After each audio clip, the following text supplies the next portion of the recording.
काम करते हैं क्योंकि सीरीज़ की शुरुआत हुई है, तो सितंबर सीरीज़ के सितारे हम आपके लिए ज़रा लेके आते हैं, ताकि हम ये चाहते हैं कि आप सितंबर के स्टार्टिंग में ही आ जाओ और स्टार्टिंग के बाद आप पूरा सितंबर इन्हीं शेयर्स के साथ अच्छे ट्रेड लो। कई लोगों को आदत होती है, काम करने का तरीका भी ये होता है कि हम सीरीज़ के स्टार्टिंग में लेंगे, लास्ट तक जाएंगे। अंशुल जैन जी, सितंबर के सितारे आपको बताने हैं। डिम्बी, सितंबर सीरीज के लिए हमको जो स्टॉक अच्छा लग रहा है वो है परसिस्टेंट सिस्टम। अच्छा रोल ओवर हुआ है नई सीरीज में। ओपन इंटरेस्ट थोड़ा सा हाई है कंपेयर टू प्रीवियस 5 सीरीज। तो मेजर पोजीशंस बिल्ट अप है, और चार्ट पे अगर देखें तो यहाँ पे 38 डेज का या 8 हफ्ते का एक फ्लैट बेस पैटर्न बना था, जिसको वीकली पे हम फ्लैग की तरह भी देख सकते हैं, जिसका ब्रेकआउट परसों के सेशन में आया था। कल के सेशन में फॉलो थ्रू मूव भी मिला है। तो 5075 पे परसिस्टेंट को बाई करना चाहिए। सीरीज का स्टॉप लॉस रहेगा 5000 क्लोजिंग बेसिस पे, और ऊपर में टारगेट आता हुआ दिख रहा है 5225। अगर इसके ऊपर सस्टेन करने लगता है स्टॉक, तो फिर 5400 तक की रैली बनेगी, क्योंकि आईटी एज अ सेक्टर भी आउट परफॉर्म करता हुआ दिख रहा है, तो स्टॉक में भी तेजी बनी रहेगी। ये आपका आईटी वाला एक परसिस्टेंट जो शेयर आप 5200 प्लस तक का बता रहे हो और 5000 तक का स्टॉप लॉस है, ठीक है जी। सितंबर के सितारे जो भी हम आपके सामने नोटिस करें, परसिस्टेंट है। अक्षय भागवत, आपकी तरफ से सितंबर की एक पिक। गुड मॉर्निंग डिम्पी जी, सभी को गुड मॉर्निंग। बजाज फाइनेंस सितंबर का टॉप पिक रहेगा मेरा। आप बजाज फाइनेंस का प्राइस स्ट्रक्चर देख के तो 5 महीने से एक ही रेंज में कंसोलिडेट कर रहा है। एक स्लीपिंग जायंट है जो जाग रहा है। आप कल मोमेंट देखे, डे ट्रेडिंग में बहुत बढ़िया मोमेंटम था। गए 5 6 ट्रेडिंग सेशन में देखे 6,600 का एक सपोर्ट बेस है, बहुत रफ्तार से भागा है। वॉल्यूम्स काफी स्ट्रांग है। अगर आप डेरिवेटिव्स डेटा देखें तो जो रोल ओवर की डेटा है सितंबर सीरीज में करीबन 95% के रोल्स है, which is very strong buying number September month के लिए। तो कुल मिला के बहुत स्ट्रांग बाइंग इंडिकेशंस दिख रहा है बजाज फाइनेंस में। बाय करे करंट रेट में, हल्की सी डिप भी मिलती है कभी आपको तो सितंबर सीरीज में 6950 तक आप ऐड कर सकते हैं। ओवरऑल मेरा टारगेट एक्सपेक्टेशन 7410 और 7457 का है, और ये ट्रेड में 6812 ये आपका स्टॉप लॉस बनेगा। तो बजाज फाइनेंस हो गया सितंबर की कॉल और परसिस्टेंट हो गया सितंबर की कॉल। देखिए, मैं एक ऐसा इन्वेस्टर भी हो सकता हूँ, मेरे को रोज़ रोज़ मार्केट के अंदर आना नहीं, जाना नहीं, मेरे को ज़्यादा तनाव लेना नहीं, तो मैंने सिंपल सा है भी एक दो शेयर मेरे को बता दूँ, मैं पूरे महीने के लिए रख लूँगा। दोनों शेयर्स रख लो आप। परसिस्टेंट एक आईटी का लीडरशिप आपको दिखा रहा है और दूसरा बजाज फाइनेंस और फिनसर्व, दोनों ही है वैसे तो, लेकिन सर ने आपको फाइनेंस दिया तो फाइनेंस के साथ ही जाओ आप। और देखो, आप इनके टारगेट भी बड़े हैं। अभी आप देखो, ये 7400 तक का टारगेट है, हम 7000 पे खड़े हैं, 400 रुपये हो गया। एथिकली देखा जाए तो एक करीब करीब हमारा 5 से 5.5-6% का रिटर्न हो गया। तो एक शेयर के अंदर भी अगर ऐसा हमको मिल जाए तो फिर हमारा काम बन जाएगा। ऐसे ही अगर आप देखोगे दूसरा परसिस्टेंट भी, ये भी बड़े टारगेट 5200 के टारगेट के साथ आपको दिया गया है, जो कि अभी शेयर 5000 पे चल रहा है। तो 200-250 रुपये इसके अंदर भी आने हैं, वही मोटा मोटी 5 से 6% यहाँ पे भी कैलकुलेशंस डाली गई हैं। तो ये दोनों शेयर्स तो हो गए। अपने एक्सपर्ट्स की तरफ लौटते हैं, अक्षय जी के पास और अंशुल जी के पास। अंशुल जी, आपके पास आएंगे। ट्रेड्स अपने बताइए, और क्या जो खबरें अभी शरद ने बताई हैं उनमें से भी कोई ट्रेड आपके पास है? देखिए अभिषेक जी, दो ट्रेड है मेरे पास। ईटी नाउ की एक न्यूज थी, ऑयल एंड गैस स्टोरेज के ऊपर गवर्नमेंट काम कर रही है, तो उसमें ओएनजीसी एक बड़ा बेनिफिशियरी हो सकता था।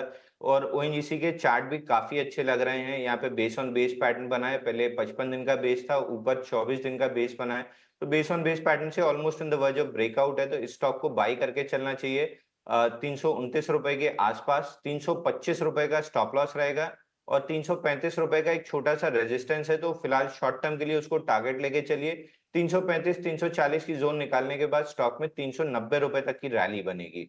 दूसरा स्टॉक है एचसीएल टेक। यहाँ पे 127 दिन का बेस ब्रेकआउट आया है, ब्रेकआउट के बाद 6 दिन कंसोलिडेट करके कल फ्रेश ब्रेकआउट आया है। 1750 पे बाई करना चाहिए। 1725 रुपए का स्टॉप लॉस रहेगा, और 1800 रुपए का टारगेट रहेगा। अगेन इस सीरीज में भी मेरे को आईटी आउट परफॉर्म करता हुआ दिख रहा है, तो आईटी पे थोड़ा सा फोकस रखना चाहिए। ठीक है, ये दो शेयर और दोनों के दोनों कह सकते हैं कि ये जो मोमेंटम के जो सेक्टर्स हैं ना, ऑयल एंड गैस, वहां पर तेजी है। आईटी शेयर हालांकि चल रहे थे, देखना होगा कि आज चाल कैसी रहती है, क्योंकि हमने नेस्डेक में कमजोरी देखी है एनवीडिया के चलते। ओएनजीसी में 335 रुपए का टारगेट आपके लिए होगा ये इंट्राडे, और 325 रुपए का स्टॉप लॉस। एससीएल टेक के लिए 1800 रुपए तक के टारगेट सुझा रहे हैं अंशुल जी। अक्षय, आप बताइए, आपके रडार पर कौन से शेयर हैं, आप क्या ट्रेड करने की सलाह देंगे? जी पहला स्टॉक है ऑटो क्षेत्र से मारुति। मारुति में आप प्राइस पैटर्न देखें तो काफी लंबे टाइम से एक ही रेंज पकड़ के बैठा था स्टॉक, जो है 12,100। कल मोमेंटम पिकअप हुई है, 12,100 से एक बार स्टॉक अच्छा खासा उछला है, और अगर आप रेंज ट्रेडिंग करें तो अपर एंड ऑफ द रेंज 13,200 तक है। तो ओवरऑल ब्रॉडर स्ट्रक्चर बहुत स्ट्रांग है और मारुति बाय करने की रिकमेंड करेंगे। करंट मार्केट प्राइस पे टारगेट 12,530 और 12,570, स्टॉप लॉस 12,397। तो मारुति बाय करे। दूसरा ट्रेड है ओएनजीसी। तो अंशुल जी के सोच से मेरी सोच मिलती है। तो ओएनजीसी का टारगेट 342 और 351, ये दो टारगेट बनेंगे विद स्टॉप लॉस ऑफ 321। ठीक है, तो चलिए ये दो काउंटर्स पे रखिए नज़र। ओएनजीसी एक कंसेंसस कॉल आता हुआ दिख रहा है हमारे एक्सपर्ट्स की तरफ से, जहाँ पे अंशुल और अक्षय दोनों का ही भरोसा है। साथ ही मारुति सुजुकी ये काउंटर भी अक्षय जी के फोकस लिस्ट में है। और अब जो है वो मंथ एंड है, तो जो आंकड़े हैं इस पूरे महीने की बिक्री के, उसका भी थोड़ा सा इम्पैक्ट आना शुरू हो जाएगा। अब नए हफ्ते की शुरुआत हम उन्हीं आंकड़ों के साथ भी करेंगे। साथ विनीत जी भी अब मौजूद हैं, उनका भी स्वागत करेंगे शो में। गुड मॉर्निंग विनीत जी। सबसे पहले तो आपसे शुगर काउंटर्स पे ही टेक लेना चाहेंगे। फाइनली एक राहत की खबर आती हुई दिखी है। ये पूरे स्पेस में विनीत जी एक मिठास लौटी है। हालांकि हम ये भी देख रहे हैं कि अभी एक्सपोर्ट बैन को लेकर क्या कुछ खबरें आती हैं, पर आपकी क्या एनालिसिस है, ये खबर कितनी पॉजिटिव साबित हो सकती है सेक्टर के लिए? नहीं, डेफिनेटली बेहतरीन पॉलिसी है ये। आप प्रॉफिट मैक्सिमाइज कर पाएगी कंपनी अपने ऑप्टिमम कैपेसिटी यूटिलाइजेशन के चलते। इनके सबके मार्जिन्स एक्सपेंड होंगे, वॉल्यूम्स बढ़ेंगे और हमें लगता है प्रॉफिट में भी काफी राहत मिलेगी। तो हम डेफिनेटली ये सेक्टर को बाय देंगे। बलरामपुर चीनी, त्रिवेणी शुगर और अन्य सारे कंपनीज डेफिनेटली इससे बेनिफिट करेंगे। ठीक है, तो ये पॉजिटिव मानिए तो ज़रूर जा रही है ये खबर। और साथ ही जितनी उनकी क्षमता है वो फुल कैपेसिटी पे आती हुई दिख सकती है। कुछ टॉप रिकमेंडेशंस भी विनीत जी ने दी और टेक्निकली भी कई समय से हम ये काउंटर्स जो हैं आपके लिए हाईलाइट कर रहे हैं। पर चलिए कुछ एक और काउंटर्स पे राय ले। और अंशुल, एक बार आपसे टाटा मोटर्स पे ही समझना चाहेंगे, कैसे देख रहे हैं आप इसे? क्योंकि हालांकि जो थोड़ा सा एक जो ट्रिगर बनता हुआ दिख रहा है वो है टाटा मोटर्स डीवीआर की डी लिस्टिंग, जो कि अब हो गई है। और इसका एक स्वैप रेशियो भी तय किया गया है। इससे जो इनका ईपीएस है वो बढ़ेगा। पर इसको साइड में रखते हुए all time high technical front पे अंशुल, अब यहाँ पे क्या रणनीति होनी चाहिए? कोई लेवल्स जो कि ध्यान में रखने हैं? देखिए सृष्टि जी, स्टैंडर्ड डिस्क्लेमर के साथ स्टार्ट करूंगा। कल 1080 में हमने अपने क्लाइंट्स को टाटा मोटर्स बाई दिया था, तो हमारे क्लाइंट्स इसमें लॉन्ग हो सकते हैं। स्टॉक में ब्रेकआउट आया है, 94 डेज का एक बेस पैटर्न बना था, ब्रेकआउट आया था, फेल किया था।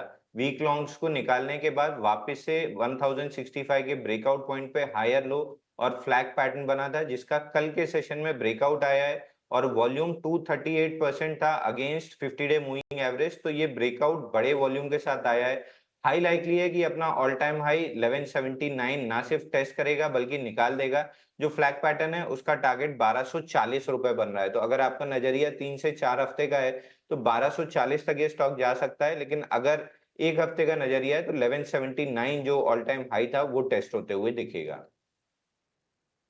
तो एक डिस्क्लेमर भी दे दिया अंशुल जी ने। और अपना टेक टाटा मोटर्स पे तो इस काउंटर पर भी रखते हैं नज़र, क्योंकि जो इसके प्रीवियस हाइज थे वो करीब 1180 के आसपास ही थे, तो वहाँ तक तो हेडरूम ज़रूर है।